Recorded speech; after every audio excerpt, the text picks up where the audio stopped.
So in 1997, a Korean airline flight crashed in Guam and killed 225 people. In the book Outliers, Malcolm Gladwell suggests that it was the cultural conditioning of the crew in the cockpit that was the ultimate cause of this crash. Asian cultures respect and value deference to authority, and it was this exact deference that led the co-pilot to hesitate in communicating the signs of danger to the captain. By the time he spoke up, it was 6 seconds before the impact, and it was too late. Could the freedom to question his superiors have led to a timely solution and averted this crash and saved all these lives?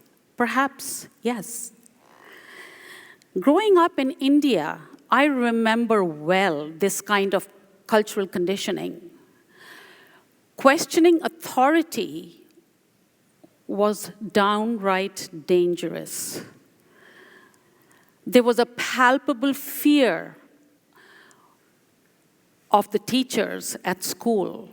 We were told what to do, when to do, and how to do everything. And because of this deference, we blindly followed directions without ever thinking for ourselves. At home, the underlying principle was, do what you're told and don't ask why. Our parents made all our decisions, what school we would attend, what professions we would choose, who we would marry, and when. My parents had decreed that I should be a doctor. So I pursued the sciences all through high school. One summer, we took a road trip. I had just graduated from high school. And my mother, a very intelligent and an educated woman, had an epiphany that if I became a doctor, I may not be able to fulfill my responsibilities as a wife and a mother. So therefore, the decision was made that I need to switch from the sciences to the humanities. And guess what? I quietly did. It never occurred to me once to interrupt and question my parents about this drastic change in my life plan.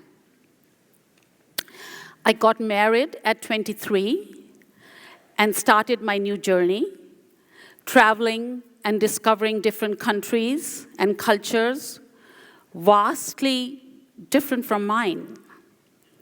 Now, I value my cultural heritage, but as I traveled, I realized how deeply my development was impacted by the messages that I had received growing up. With no autonomy and no opportunity to make any decisions for myself, I was a co-pilot of my own life, so to speak. I vowed to myself that if and when I had daughters, my messaging to them would be very different. Eventually, we had 2 beautiful daughters, 2 Indian American girls whose environment was surely going to shape a different reality for them. And I was excited when it came time to choose a school for them. Excitedly, I started to explore schools in our area. But to my utter disappointment, the most progressive country in the world is using an education system that was exactly the same as mine back home in India. This education model was conceived during the Industrial Revolution, based on standardization and efficiency. Look at how far we have come from that time. The world has changed drastically since then,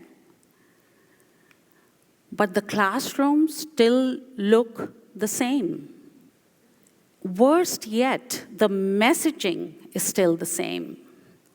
What our children needed then is very different from what our children need today. Needless to say that I was very disheartened. So I started to explore different education models, one that would empower my girls to have a clear vision of who they were and where they were going.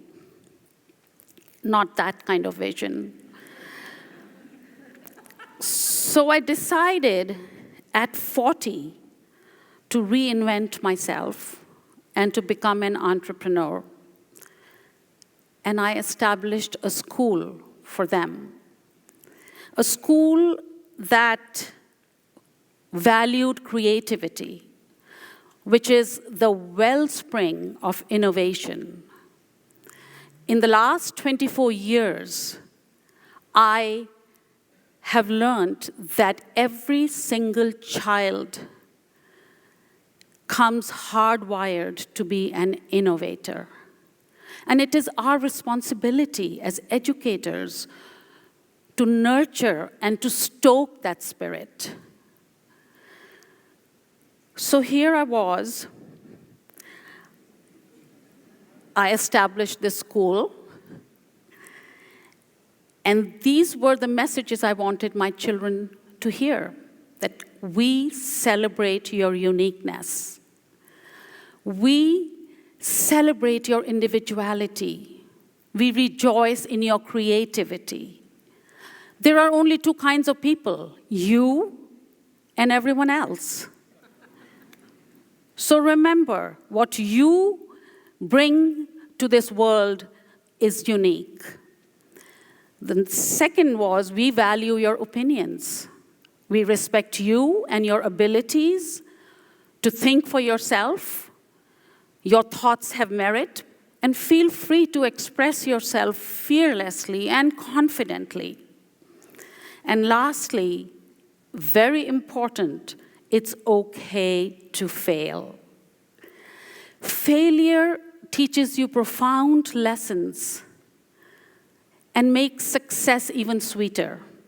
And if you're not failing, you are not taking enough risks, and you are not really working hard enough.